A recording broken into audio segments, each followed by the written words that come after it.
नमस्कार 10th class. How are you बेटा? Fine.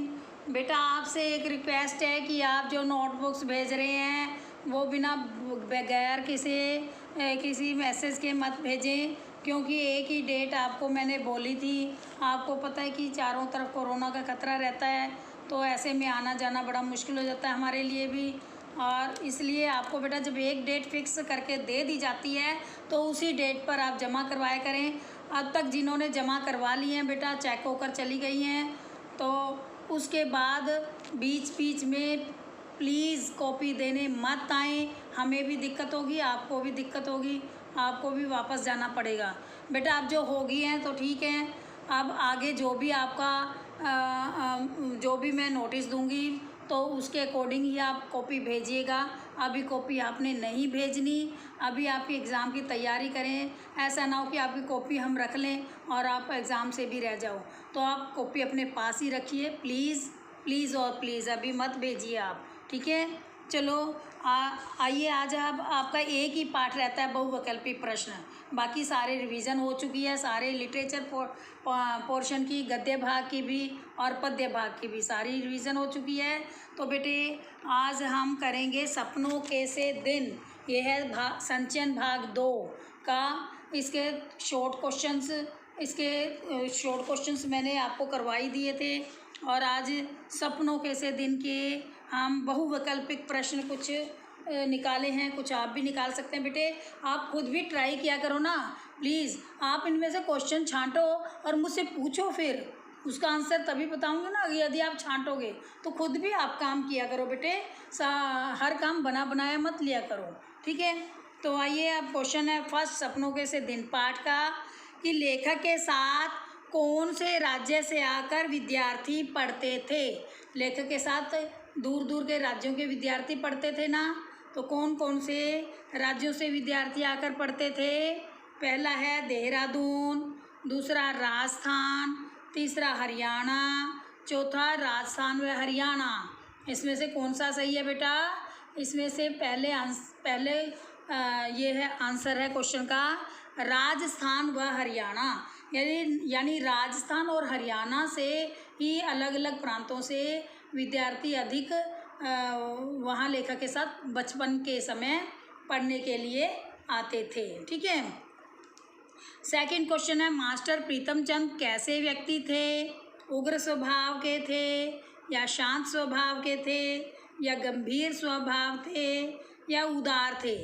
ये क्वेश्चन ऐसे है बेटा, आप मास्टर प्रीतम सिंह बच्चों के साथ कैसे व्यक्ति थे, ठीक है। क्योंकि अगर उदार कहेंगे तो वो अपने पंछी पक्षियों के लिए भी हो सकते हैं, तो हमने लिखना है मास्टर प्रीतमचंद बच्चों के लिए कैसे व्यक्ति थे।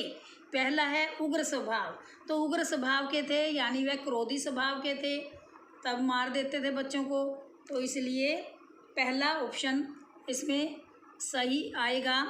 थर्ड क्वेश्चन है लेखक बचपन में क्या खेल खेलता था? कौन कौन से खेल खेलता था बेटा लेखक बचपन में? सांप सीढ़ी, कैरम, शतरंज, या रेत पर लेटना? कौन से खेल खेलता था बेटा? रेत पर लेटना। उस समय कैरम शतरंज ये कुछ भी नहीं होता था, बच्चे सिर्फ बाहर ही घूमा करते थे, वनों में, जंगलों में, खेतों में घूमा करते थे और वहीं पर पानी में नहाते थे, रेत पर लेटते थे, तो ऐसे खेल खेलते थे, ठीक है। प्रश्न 4, प्रीतम सिंह बच्चों की पिटाई कैसे करते थे? डंडे मारकर, थप्पड़ मारकर, या बिल्ला मारकर? बेटा बिल्ला मारकर पिटाई करते थे। प्रीतम सिंह बच्चों की पिटाई बिल्ला मारकर करते थे। क्वेश्चन 5, प्रीतम सिंह कौन सी कक्षा के छात्रों को पढ़ाते थे? कौन सी कक्षा के छात्रों को पढ़ाते थे बेटा? तीसरी, चौथी, 9वीं, 5वीं? 9वीं के बच्चों को पढ़ाते थे या 5वीं के? कौन सी कक्षा को थे? चौथी कक्षा के विद्यार्थियों को पढ़ाते थे, जो बहुत ही छोटे थे, और जब वो अनुशासन में नहीं रहते थे तो उनकी पिटाई करते थे खूब जोर से, चमड़ी तक उधेड़ देते थे। ये मुहावरा प्रसिद्ध है ना इसमें। अब है प्रश्न 6, लेखक को पुरानी पुस्तकें कौन देता था? लेखक के पिता, लेखक के दोस्त, हेड मास्टर साहब? पुरानी बुक लेते हो कई बार आप अपने माता पिता से, वो भी अरेंज करा देते हैं, कई बार आप अपने आप भी ले लेते हो, लेकिन आजकल बहुत कम, क्योंकि पुरानी किताबें लाना अलाउड ही नहीं होती, क्योंकि बच्चे पढ़ते नहीं हैं। उस समय में बेटा गरीबी थी, इसलिए उस समय में पुरानी किताबें बेटा खुद हेडमास्टर साहब ला कर देते थे। वो क्यों देते थे? क्योंकि उस समय जो अभिभावक होते थे वो बिल्कुल भी इंटरेस्ट नहीं लेते थे पढ़ाई में, और हेडमास्टर साहब चाहते थे कि बच्चे पढ़ें, तो इसके लिए वो ज़्यादा से ज़्यादा उनको सुविधाएं देना चाहते थे। इसलिए कई बार वो किताबों की वजह से किताबें खरीदने की वजह से माँ बाप अपने बच्चों को नहीं भेजते थे, तो हेडमास्टर साहब उन्हें पुरानी पुस्तकें लाकर दे देते थे। क्वेश्चन 7, लेखक को स्कूल जाना अच्छा कब लगता था? जब वह स्काउट परेड करता था, जब वह नई वर्दी पहन कर जाता था, या जब उसे मास्टर द्वारा शाबाशी मिलती थी। तो या चौथा है उपयुक्त सभी। तो सभी इसके रीज़न है बेटा, सभी कारण है। नई वर्दी का भी उन्हें शौक़ रहता था, क्योंकि फटे पुराने कपड़ों में वो स्कूल जाया करते थे, लेकिन जब स्काउटिंग होती तो नई वर्दियाँ मिलती थी, स्काउट परेड करते थे और मास्टर उन्हें शाबाशी भी देते थे। तो ये सभी कारण थे जिससे कि लेखक को स्कूल जाना अच्छा लगता था। क्वेश्चन 8, अंग्रेज़ भारतीयों को फौज में भर्ती कैसे करते थे? नौटंकी दिखाकर, सुख सुविधा का लालच दिखाकर, या देशभक्ति की लौ जलाकर? कैसे उनको फौज में भर्ती करते थे बेटा? उन्हें ये सारे कारण आएंगे। चौथा है उपयुक्त सभी। तो ये सारे ही कारण थे जिससे कि भारतीयों को फौज में भर्ती किया जाता था। नौटंकी दिखाकर भी, सुख सुविधा का लालच दिखाकर भी, देशभक्ति की लौ जलाकर भी। उपयुक्त सभी आएंगे ये, ठीक है। चौथा ऑप्शन इसमें लिख लीजिए, उपयुक्त सभी। क्वेश्चन है अब 9, इस पाठ के रचयिता कौन है? लीलाधर मंडलोई, मिथिलेश्वर, गुरदयाल सिंह, हबीब तनवीर। कौन है बेटा इसके? गुरदयाल सिंह है। सपनों कैसे दिन, सपनों कैसे दिन के लेखक जो हैं वो गुरदयाल सिंह जी हैं। 10th क्वेश्चन है, उस समय अभिभावक पढ़ाई में रुचि क्यों नहीं लेते थे? अब देखो, रुचि नहीं लेते थे ना, इसके भी 4 ऑप्शन है। पैसे की कमी थी, वे छोटा मोटा काम करवाना चाहते थे, वे कापी किताबों का खर्चा उठाना नहीं चाहते थे, अधिकतर लोग परचूनिये आड़तियों के थे, इसलिए उन्हें आड़ती परचूनिया ही बनाना चाहते थे। चौथा है उपयुक्त सभी। तो इसमें भी बेटा उपयुक्त सभी ये सारा ही आ जाएगा, ठीक है, इसमें सभी आ जाएगा। ये तो हो गए बेटा आपका बहुविकल्पिक प्रश्न, सभी खत्म हो गए हैं। और आज मैं आपको जो लघु एकांकी है बेटा, आपको अब भी दोबारा से समझ नहीं आई है। एकांकी लघु कहानी लेखन, एकांकी नहीं, लघु कहानी, लघु कथा लेखन। तो बेटा मैंने आपको इसमें होमवर्क दिया था, एक कहानी अपने आप बनाकर लिखनी है, और मैंने संकेत बिंदु भी आपको दिए थे होमवर्क में। आपने क्या किया? असल में तो आपने की ही नहीं। बच्चों ने जितनी भी मैंने कॉपी चेक की है बेटा आपकी, वही कहानी लिखी हुई हैं जो मैंने लिखवाई हुई हैं उदाहरण के तौर पर, लेकिन जो मैंने होमवर्क में आपको कहानी दी थी वो लिखी ही नहीं। और 1-2 बच्चों के छोड़कर है, 1-2 बच्चे ने अच्छी से भी लिखी है, उसे गुड वेरी गुड भी मिला है, लेकिन कुछ बच्चों ने क्या है जो संकेत बिंदु दिए हुए थे बेटा वो ब्लैंक में ही भर दी। ऐसे नहीं लिखनी, ब्लैंक कोई खाली ब्लैंक थोड़ी भरने थे। संकेत बिंदु का मतलब ये होता है बेटा, उन संकेत बिंदुओं से आप कल्पनाएं करो कि कैसे ये घटित हो सकती है कहानी। अपने विचार, अपने शब्द चुनकर लिखो अपनी कल्पनाओं से। स्वरचित किसे कहते हैं? कहानी इसी के तो कहते हैं बेटा। और जबकि संकेत बिंदु आपको दिए हुए हैं, ये कहने का मतलब जो संकेत बिंदु हैं उनको आपने छोड़ना नहीं है, वहाँ से उठाओ और उसको विस्तार करो, एक्सप्लेन करना है उसको, ठीक है। आगे से आपको जो कहानी मिलेगी बेटा अपने आप ही लिखनी है। आपको एग्ज़ाम में ये क्वेश्चन आएगा, फिर आप कैसे करोगे?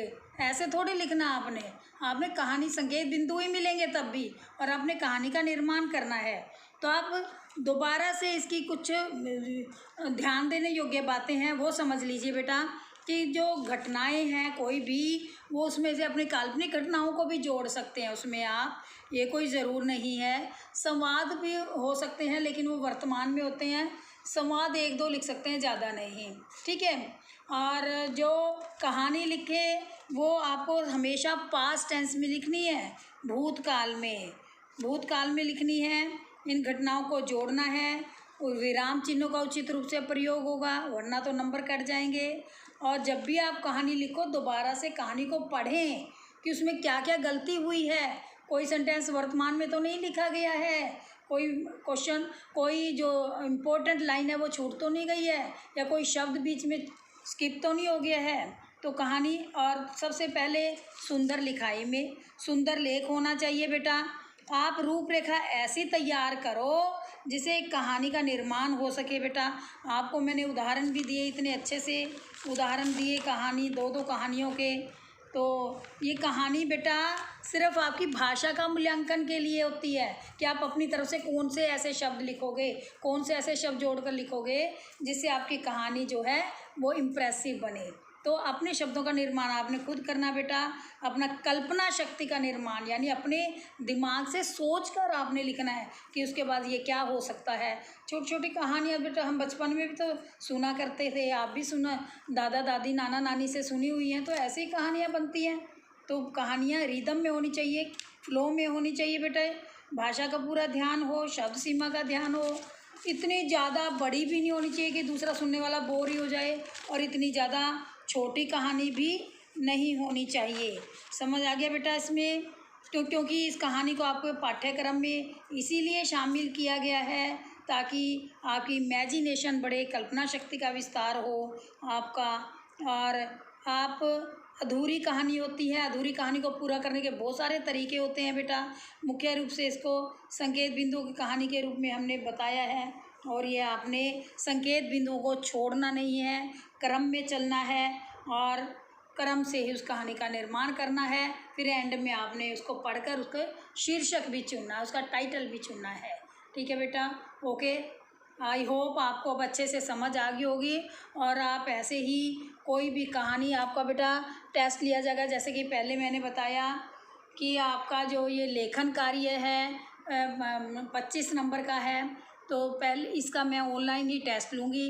5 टॉपिक आपको रिवाइज़ करने हैं। अब होमवर्क में सारा कुछ लर्न करना है आपने, जो जो आपके जैसे अनुच्छेद हो गया, अपठित गद्यांश हो गया, पत्र हो गया, कहानी, विज्ञापन, संवाद, तो ये चीज़ सूचना है आपके में, तो ठीक है।